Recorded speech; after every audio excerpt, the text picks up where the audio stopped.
Students, we will doing the chapter Framing the Constitution. Okay, and the topic is the making of the Constitution.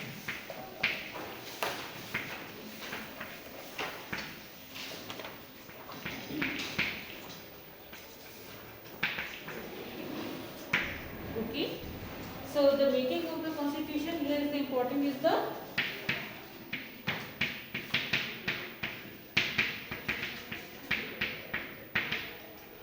1945 to 46 election. Why it is important? You know the members to be members of the Constituent Assembly to be elected. So that's why it is important.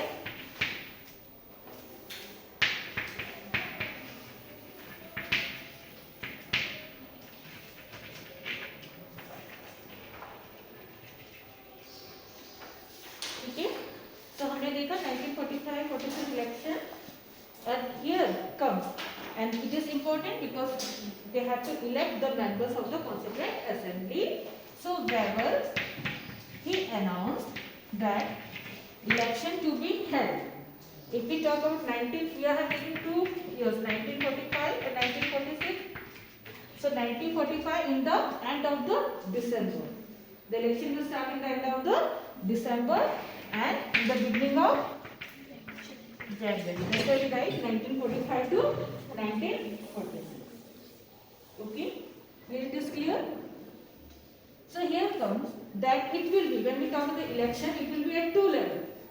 One is central, another is provincial. Provincial same we call it state. Okay, 2 election होंगे central level पे and provincial level. Central level, okay, you can see how many seats were there. There was 102 seats. Okay, not percent, seats. Okay, so in this 2 major parties were there. Other small parties, they were eliminated. Okay, so major party here you can see, one was the Congress, another one was the Muslim League. So Congress won how many? 57, or somewhere it has written 59 seats. Okay, out of 102. And whereas this Muslim League, they won 30 seats. Okay, so majority here is the Congress and Muslim League, and other seat for other parties. Okay. Now come the provincial election or election of provincial assembly. Okay.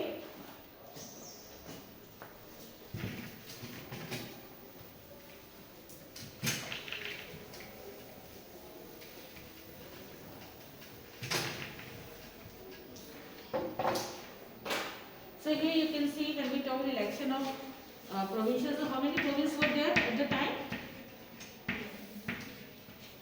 There were 11 provinces. जैसे आज state होता है 29 states है ना, तो उस समय कितना था? 11 प्रोविंस था. ठीक है, कौन कौन से प्रोविंस थे? अगर हम नंबर से चले तो सबसे पहले आता है नॉर्थ वेस्ट फ्रंटियर प्रोविंस. ठीक है, दूसरा क्या आएगा? नीचे आओ तो पंजाब. ठीक है, ये एक प्रोविंस था. तीसरा कौन सा होगा? Then comes Sindh. ठीक है, ये एक प्रोविंस हो गया. उसके बाद हम देखते हैं अदर प्रोविंस और the united province. Then comes central province.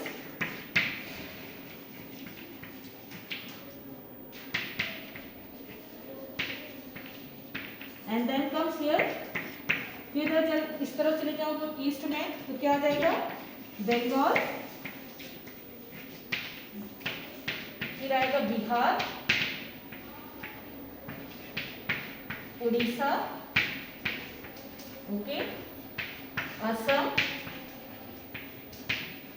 Then आएगा Madras, and then comes Bombay presidency. So here comes the 11 province.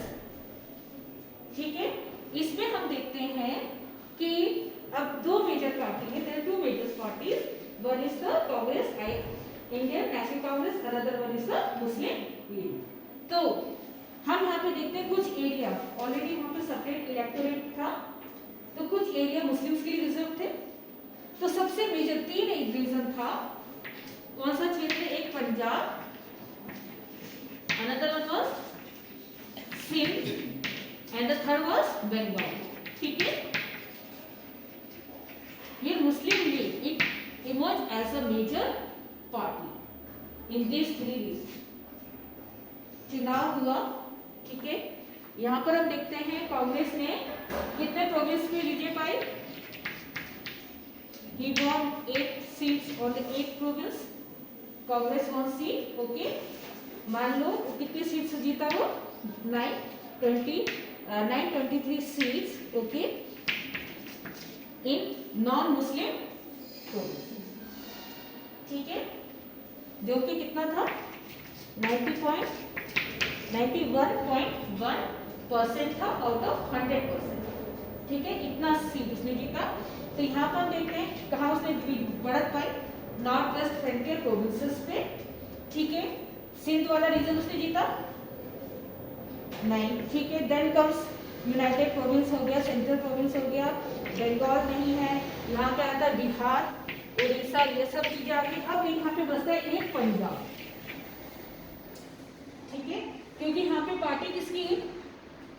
Waste from the major party here is Muslim league. लेकिन यहाँ पे इलेक्शन में जो चुनाव का रिजल्ट आता है that was in favour of Congress, but यहाँ पे जो सरकार बनती है that is of alliance government of 3 parties. One is the Congress, another one is the Akali Dal, and third one is the Unionist Party. Is this clear? तो हमने देखा 3 party यहाँ पे आई है पंजाब में। तो अब जो ये एरिया है, क्योंकि ऑलरेडी बचता है बंगाल और सिंध, यहाँ से भी कितनी सीट थी इनके लिए? मतलब इन रीजन से 492 में दे वॉन 429 सीट। सबसे बड़ा इस चुनाव का रिजल्ट था क्योंकि इनका जो मेन एजेंडा था वो था partition of India and demand for the Pakistan. ठीक है, तो यहाँ पर आप देखते हैं इन्होंने कुल एरिया का 87% सीट इन्होंने ऑक्यूपाई किया। लेकिन क्या होता है कि जब आप देखते हैं कॉन्स्टिट्यूएंट असेंबली बनता है, ठीक है,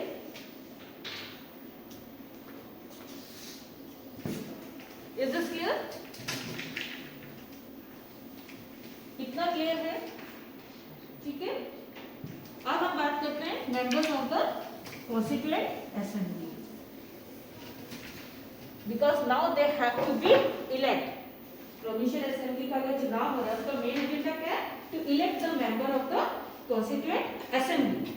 अब हम बात करते हैं members of the constituent assembly. तो यहाँ पे how many members are there? 389 members, है कि नहीं है? तो 389 मेंबर्स, 1 मेंबर, ठीक है, इट रिप्रेजेंट हाउ मेनी? क्योंकि ये मेंबर्स किससे निकाले हैं? With the ratio of the population. कितनी पॉपुलेशन रिप्रेजेंट करता है ये? 10 लाख। अगर सीटों का बंटवारा हुआ है या एलोकेशन ऑफ सीट्स है, it depend on the population and one seat is show 10 lakh population. तो उस समय वहाँ पे अप्रॉक्स या around how many what was the population? It may be around 40 crore, okay, या उसके आसपास होगा। तो कितने सीट एलोकेट हो गए वहाँ पे? कहते हैं 389 सीट, ओके। हर एक प्रांत से क्या एक प्रतिनिधित्व चुन रहा है जो जो उनका कॉन्स्टिट्यूएंसी या सीट है, ठीक है। तो 389 members were there in the constituent assembly, in which even they are also divided.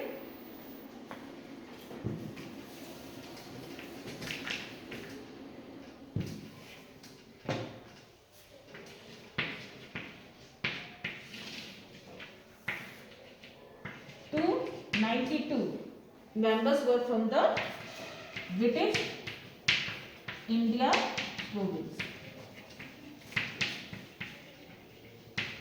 Okay, 292 members were from the British India province. जैसे आज भी आप देखते हैं लोकसभा का चुनाव होता है, सीटें एलोकेट है कि नहीं है?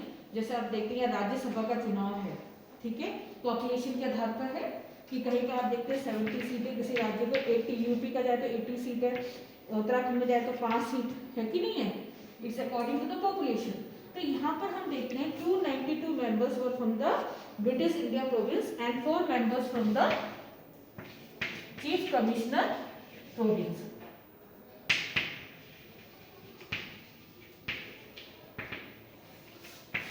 Okay, and 93 were the princely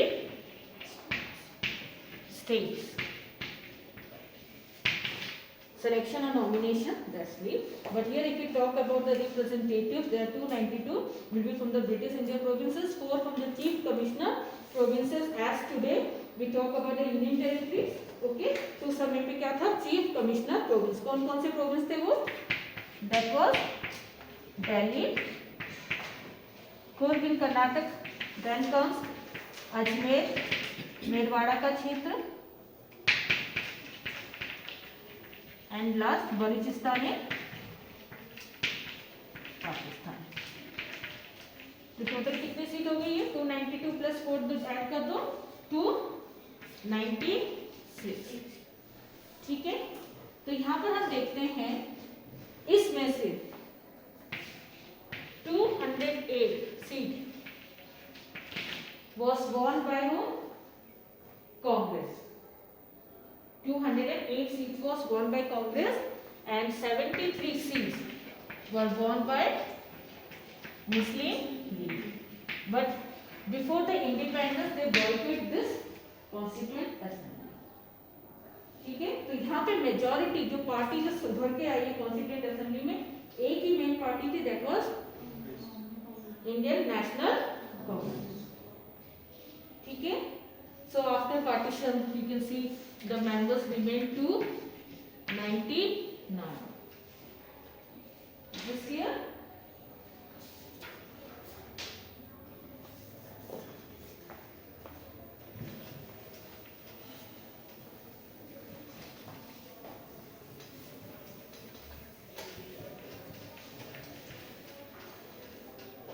So these members, they were elected through what? Single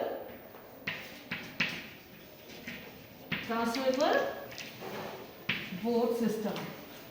Have you heard the single transferable vote system? It equals this is in proportional representation. Okay, have you heard the single transferable system? In आपने राष्ट्रपति का चुनाव देखा है, चुनाव देखा तो नहीं है, तो चुनाव होगा, ठीक है। तो यहाँ पे क्या होता है, हम प्रेफरेंस देते हैं, ठीक है, इसको हम कहते हैं, हम voters they choose according to their preferences, ठीक है। So it was a indirect election. यहाँ पे प्रेफरेंस क्या है, मान लो कितने कैंडिडेट हैं, 5 कैंडिडेट हैं, ठीक है, ए है, बी है, सी है, डी है, ई है, ठीक है। अब ये 5 कैंडिडेट हैं, आपके पास चॉइस है, आप उनको चूज कर रहे हो, ठीक है। तो आप क्या कर रहे हो, आपने पहला प्रेफरेंस दिया इसको, दूसरा प्रेफरेंस दिया इसको, that is up to your choice, है कि नहीं। पहला प्रेफरेंस किसको दिया, सी को। इसी तरह the voters are in 100 number, ज्यादा भी हो सकते हैं संख्या, तो फिर उनकी क्या होती है कि काउंटिंग होती है, ठीक है। मान लीजिए इसने एक ने इसको दिया, बी है, बी ने इसको पहला प्रेफरेंस दिया, ठीक है, A B C D E. ये समझ में आ रहा है प्रेफरेंसेस का। अगर मान लो 5 उम्मीदवार हैं और आप चुनाव हो रहा है, ठीक है, असेंबली मेंबर को चुनाव में मतलब वोट कर रहे हैं, ठीक है, सिंपल सी बात है, वो वोट कर रहे हैं। तो उन्होंने क्या किया, अपने प्रेफरेंस के हिसाब से उन्होंने वोट किया, ठीक है। पहला प्रेफरेंस, दूसरे मान लीजिए बी को प्रेफरेंस दिया, तीसरे भी मान लीजिए इसको ए को प्रेफरेंस दिया, बी को प्रेफरेंस दिया, मान लीजिए इसकी वोट सबसे ज्यादा है, मान लीजिए सी की वोट सबसे ज्यादा है, ठीक है। एक कोटा चाहिए होता है, मतलब इतना कोटा है तो आप जीत जाओ, ठीक है। और कोटा में क्या, मान लीजिए वोटर्स की संख्या कितनी है, 100 है, ठीक है। सीट्स कितने हैं, अगर मान लीजिए एक सीट के लिए चुनाव है तो क्या है, सीट +1 और दोनों में क्या हो जाएगा +1 से ऐड है, ठीक है, ये फॉर्मूला है कोटा निकालने का। तो आप देखते हैं 100 हो गया, 1 + 1 क्या हो गया 2 + 1, तो कितनी सीट होगी 50 + 1, उसको 51 सीट या कोटा चाहिए टू विन द इलेक्शन। इतना क्लियर है। तो यहाँ पर ये डिपेंड करता है, ये प्रेफरेंसेस है, सी को ज़्यादा मिल गया, अगर उसने 51 क्रॉस कर लिया तो वो डायरेक्ट जीत जाएगा। मान लीजिए उसके 60 हैं, ठीक है, यहाँ पर हम ऐसे देख लेते हैं इसको,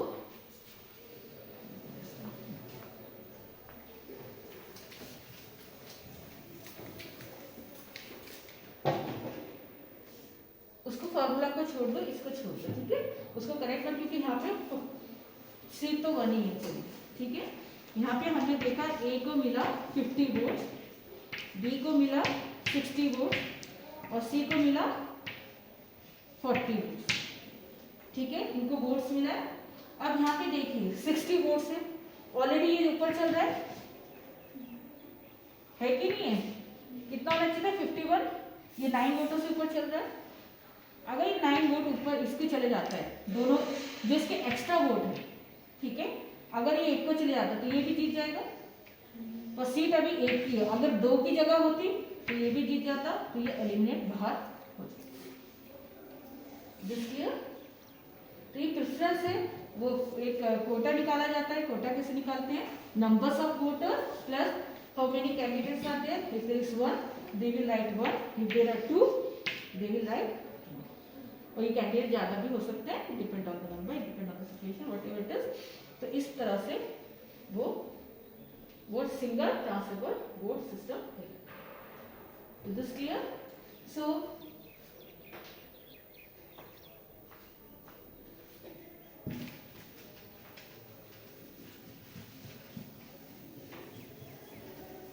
अब हमने देखा which party it came as a majority was the Congress. अगर हम कांग्रेस की बात करते हैं तो कांग्रेस में भी क्या था, बहुत बड़ा कांग्रेस का मंच था, उस समय आज़ादी से चलता आया। तो अब यहाँ पे अगर हम लोगों की बात करते हैं, हमने डिफरेंट आइडियोलॉजी वाले या जो लोग थे, इसके मेंबर्स थे, they were having different views and opinion. Okay, some were what atheist और सेक्युलर सोच वाले व्यक्ति थे, तो कुछ कैसे सोच वाले व्यक्ति थे, दे वर एंग्लो इंडियन, है कि नहीं है। हमने कहा कांग्रेस जीत के आई, कांग्रेस ने सरकार बनाई। अब हम ये कह रहे हैं कांग्रेस में ही पार्टी के अंदर ही सबकी एक वॉइस नहीं थी, they were different people of different ideology, different opinion, different views. Okay, some were having the views of atheist and secular, another one they were more affectionate towards socialism, कुछ socialism में socialist थे, तो कुछ उसके against थे, they were the supporter of the और the defenders of the जमींदार, तो वो जमींदार के पक्ष में काम करेंगे जैसे जैसे विचार वाले लोग हैं। तो यहाँ पे हमने ये डिफरेंट जब आइडियोलॉजी वाले लोग आएंगे, किसी एक विषय पे बात करेंगे, तो डिबेट का माहौल होगा, सब अपने विचारों को रखेंगे, उसमें क्या होगा, there was a atmosphere environment of intense debate that took place at the time, ठीक है, कोई फेवर में होगा, कोई अगेंस्ट में होगा, ठीक है। उसके बाद क्या होता है कि जो भी चीज हो रहा है सामने सामने कहाँ पब्लिश हो रहा है, in the newspaper and in the journal. तो यहाँ पर क्या है, पब्लिक ओपिनियन बन रही है कि नहीं है। अब कुछ भी चीज यहाँ पे डिस्कस हो रहा है, डिबेट हो रहा है, कोई भी थॉट्स है, कोई भी व्यू है, वो लोगों तक पहुंच रहा है, and now they also taking part in this debate, है ना। तो ये जो डिबेट्स हैं आप देखते हैं कि इससे क्या हो रहा है कि ऑब्वियस सी बात है, न्यूज़पेपर में कोई आर्टिकल छपा, वो पक्ष में भी लिखेगा, विपक्ष में भी लिखेगा, अगेंस्ट भी लिखेगा, ठीक है, and even they will give their own point of view, और क्या पता वो जनता की राय को लिखें। तो सामने सामने वहां पे क्या हो रहा है, क्रिटिसिज्म हो रहा है, and counter criticism means government उस चीज का जवाब भी तो दे रही, रिप्लाई भी तो कर रही है कि अपनी बातों को तथ्यों के साथ रख रही है। एंड देन आप वहां से देखते हैं कि उसके साथ साथ लोगों के जो विचार हैं, the public opinions, that was welcome in the constitution so that they can ensure, और वो ये दिखा सके, show a sense of collective participation of the people. Is this clear? So that was the situation at the time. And then हम यहाँ पे देखते हैं कि क्या हो रहा है, जिससे क्या हो रहा है, किसी न किसी सहमति पे या कंसेंसस पर निकलता आ रहा है, कंसेंसस पे, ठीक है, कोई ना कोई सहमति बन रही है और किसी न किसी पूरा का पूरा एक प्लेटफॉर्म तैयार करके दे. Is this clear? Now we will see that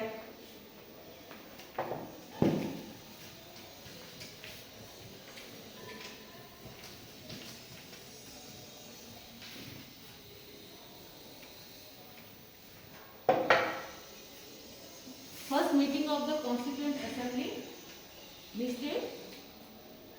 Actually, we discussed that.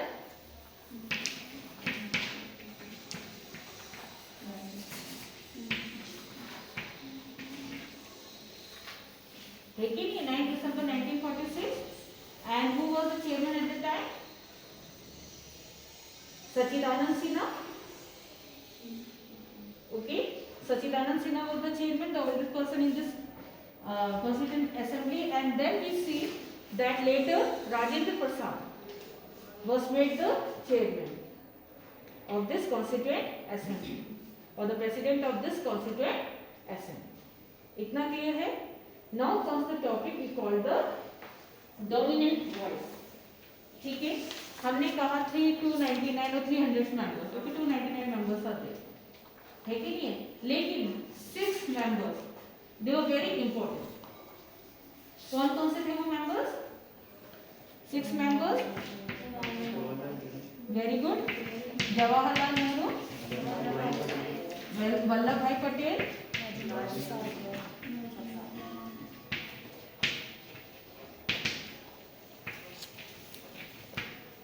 then Rajendra Prasad,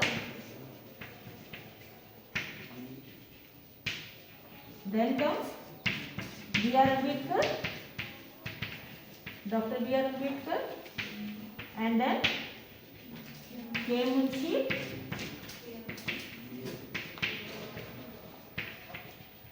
and comes Alade Krishna Swamy Iyer. So these are the prominent among the 300. They played a very vital role in framing the constitution. Okay. So when we talk about these three, Nehru, Jawaharlal Nehru, Vallabhbhai Patel, and Rajendra Prasad, they were the member of his Indian National Congress. Okay. And the role of these three leaders, Jawaharlal Nehru, आपको मालूम ही है, ठीक है, सबसे important prime minister, and सबसे important उन्होंने क्या रखा था?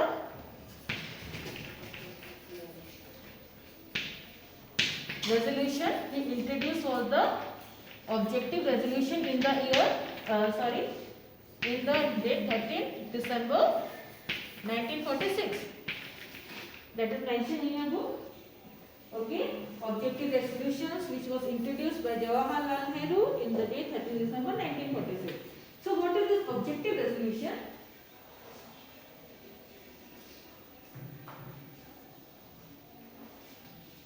Have you heard preamble? Do you know the preamble? Okay, preamble क्या है? The preamble उधर क्या है? उस objective resolution का है.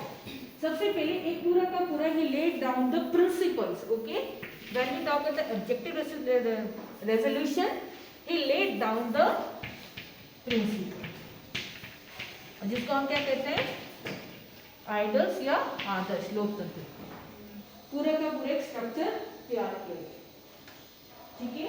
उसमें क्या है? प्रेम्बल्स में क्या है? He proclaimed that, है ना, we the people. Okay, so here you can see, take out page number 411. Okay, so here you can see it proclaimed India to be an independent, sovereign republic. So what is this independent? स्वतंत्र Bharat. Then he proclaimed ensured that Indian Republic and sovereign. So what is the sovereign? Do you know what is the sovereign? Republic means whoever the head will be also elected. Whoever the head of the supreme power, जो भी आएगा सत्ता वो भी elected ही होगा, है ना? Sovereign क्या है? What is sovereign? What is sovereign?